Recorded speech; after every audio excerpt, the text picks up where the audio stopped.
Hello दोस्तों, नमस्कार। स्वागत है आपका एग्जाम में डीजी चैनल में। इस वीडियो में हम देखेंगे मई का जो 15 तक हमने एक वीडियो में कर लिया था, 15 मई तक, और उसके बाद का 30 मई तक इसमें हम देखेंगे, जिससे आपका पूरे मंथ का कवर हो जाएगा करंट अफेयर्स, जो कि आपके पीसीएस के लिए और एसएससी और सीडीएस वगैरह जो भी एग्जाम होते हैं उनके लिए ये थोड़ा सा इम्पोर्टेंट होगा। तो चलिए आइए स्टार्ट करते हैं। देखिए, पहला क्वेश्चन है, दादा साहब फाल्के अकादमी पुरस्कार से किस अभिनेत्री को सम्मानित किया गया है? तो वो है आपकी प्रियंका चोपड़ा। भारत का सबसे व्यस्त शहर कौन सा है? ये अभी हाल ही में सर्वे हुआ था, तो ये मुंबई है। हाल ही में विश्व की सबसे बड़ी ऑप्टिकल इंफ्रारेड दूरबीन के निर्माण का कार्य किस देश में शुरू हो गया है? तो ये हुआ है आपका चिली में। दक्षिण पूर्व एशिया का पहला एप्पल स्टोर आधिकारिक रूप से कहाँ पर खोला गया है? ये खोला गया आपका सिंगापुर में। हाल ही में अभिरूप भट्टाचार्य ने किस खिलाड़ी की सफलता को लेकर लेकर किताब लिखी है? तो वो है आपके विराट कोहली को लेकर। हाल ही में किस बैंक ने हैकथॉन यानी कि कोड ऑफ बैंक नाम से शुरू किया है? तो ये आपका एसबीआई ने शुरू किया है। भारत का सबसे लंबा पुल असम में किस नदी पर बना है? तो ये आपको पता होना चाहिए, लोहित नदी पर बना है, जहां पर आप प्रधानमंत्री मोदी जी गए थे। इस्पात उत्पादन की दृष्टि से भारत का विश्व में कौन सा स्थान है?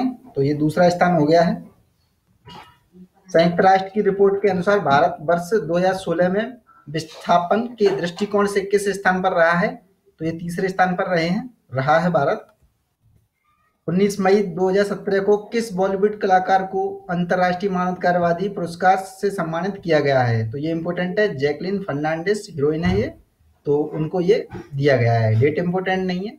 अरुणाचल प्रदेश की पर्वतारोही अंशु जमसेंपा ने कितनी बार दुनिया की सबसे ऊंची चोटी एवरेस्ट पर चढ़ाई पूरी की है? तो ये 5 बार चढ़ चुकी हैं। वर्ष 2017 के लिए किसे digital service innovator of the year award से सम्मानित किया गया है? तो ये किया गया आपका रिलायंस जियो, क्रांति ला दी है इन्होंने। परिवहन के लिए मापन विषय वस्तु के साथ विश्व मेट्रोलॉजी दिवस कब मनाया गया? तो ये इंपोर्टेंट थोड़ा सा नया था, 22 मई को। हसन रूहानी किस देश के राष्ट्रपति दूसरी बार बने हैं? तो ये हसन रूहानी आप जानते होंगे, ईरान के ये राष्ट्रपति हैं। 2017 में जैव विविधता पर सतत पर्यटन हेतु अंतर्राष्ट्रीय जैव विविधता दिवस कब मनाया गया? तो ये इंपोर्टेंट है, इसे याद कर लीजिए पीसीएस के लिए, यूपी पीसीएस के लिए। 22 मई को जैव विविधता दिवस अंतर्राष्ट्रीय। केंद्रीय उर्वरक एवं रसायन मंत्री अनंत कुमार ने किस स्थान पर प्लास्टिक पार्क, इंपोर्टेंट है, प्लास्टिक पार्क की स्थापना को स्थापित करने की घोषणा की है? तो ये पानीपत में करी है, हरियाणा में। ब्रिटेन की अर्नेस्ट एवं यंग द्वारा जारी अच्छे ऊर्जा निवेश में किस देश ने अग्रणी स्थान प्राप्त किया है, यानी पहला स्थान? तो ये चीन ने किया है। फोर्ब्स की ग्लोबल गेम चेंजर्स की सूची में किस भारतीय का नाम सबसे ऊपर है? तो और कोई नहीं, मुकेश अंबानी। भारतीय रेलवे द्वारा जारी 407 स्टेशनों में से स्वच्छता रिपोर्ट में A1 क्लास श्रेणी में किस स्टेशन को सबसे स्वच्छ माना गया है? तो वो है आपका विशाखापत्तनम, सबसे स्वच्छ माना गया है।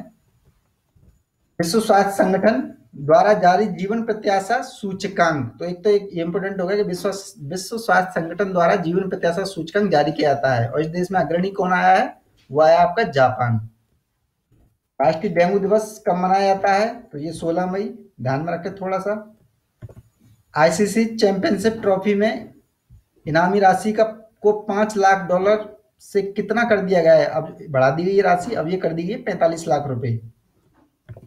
किस देश की सर्वोच्च अदालत ने सिखों को कृपाण रखने पर प्रतिबंध लगा दिया है? तो ये इटली ने लगा दिया है ये। और आपको पता होगा भारतीय अनुच्छेद, संविधान के अनुच्छेद 25 में ये मौलिक अधिकार है कृपाण रखने का सिखों को। हाल ही में किस राज्य में तापमान अधिक बढ़ने के कारण ऑरेंज अलर्ट घोषित किया गया था? तो ये उड़ीसा में घोषित किया गया था। हाल ही में राष्ट्रपति द्वारा पहले भैरव सिंह शेखावत पुरस्कार से किस राज्य के मुख्यमंत्री पवन कुमार चामलिंग को सम्मानित किया गया था? तो ये पवन कुमार चामलिंग जो है सिक्किम के हैं मुख्यमंत्री। हाल ही में एडवर्ड चार्ल्स फिलिप को किस देश का प्रधानमंत्री नियुक्त किया गया? ऐसे क्वेश्चन आ जाते हैं, इन्हें ध्यान में रखें। फ्रांस के राष्ट्रपति हैं,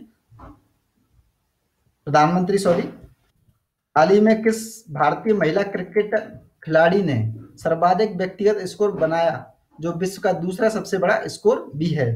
तो ये दीप्ति शर्मा है। थोड़ा महिला से रिलेटेड ये क्वेश्चन है तो आ सकता है बिल्कुल। किस राज्य ने प्रत्येक शनिवार को सभी स्कूलों में नो बैग डे घोषित किया है? इंपोर्टेंट है ये, उत्तर प्रदेश ने। भारत की पहली इलेक्ट्रिक रेडियो टैक्सी या कैब किस स्थान पर शुरू की गई है? ये आपकी नागपुर पर करी गई है, नागपुर में। अभी अभी किए गए साइबर हमले में प्रयुक्त रैनसमवेयर, यानी कि जैसे मॉलवेयर भी कहते हैं, में किस देश की राष्ट्रीय सुरक्षा एजेंसी द्वारा विकसित प्रणाली का प्रयोग किया गया था? तो ये अमेरिका द्वारा विकसित प्रणाली थी ये, उसी का उपयोग एक तरह से साइबर अटैक के रूप में किया गया था। उत्तर प्रदेश में मिड डे मील की देखरेख हेतु कौन सी समिति गठित की गई है? तो ये मां नाम से एक समिति गठित की गई है। हाल ही में देवेंद्र प्रभु देसाई द्वारा सचिन तेंदुलकर की जीवनी किस नाम से लिखी गई है? तो ये हीरो नाम से है। हाल ही में जीका वायरस के लिए लागू आपातकाल किस देश ने खत्म कर दिया है? तो ये ब्राजील ने खत्म कर दिया। सबसे पहले आपको पता है यहीं से एक तरह से ये खबरें आई थी जीका वायरस फैलने की, तो इसने एक तरह से खत्म होने की घोषणा कर दी है। भारतीय रेलवे ने किस राज्य में वनरूपी क्लिनिक अभियान शुरू किया है? तो ये किया गया आपका महाराष्ट्र में। दोस्तों लगभग हमने इस वीडियो में 35 क्वेश्चन कर लिए हैं, जो कि आपके लिए सफिशियंट हैं एक तरह से, और बाकी तो हम घटना चक्र के अलग से करते ही हैं। तो जो इम्पोर्टेंट होंगे घटना चक्र में आएंगे उनको हम अलग से देखेंगे। तो इस वीडियो में बस इतना ही। इस वीडियो को लाइक करना बिल्कुल ना भूलें।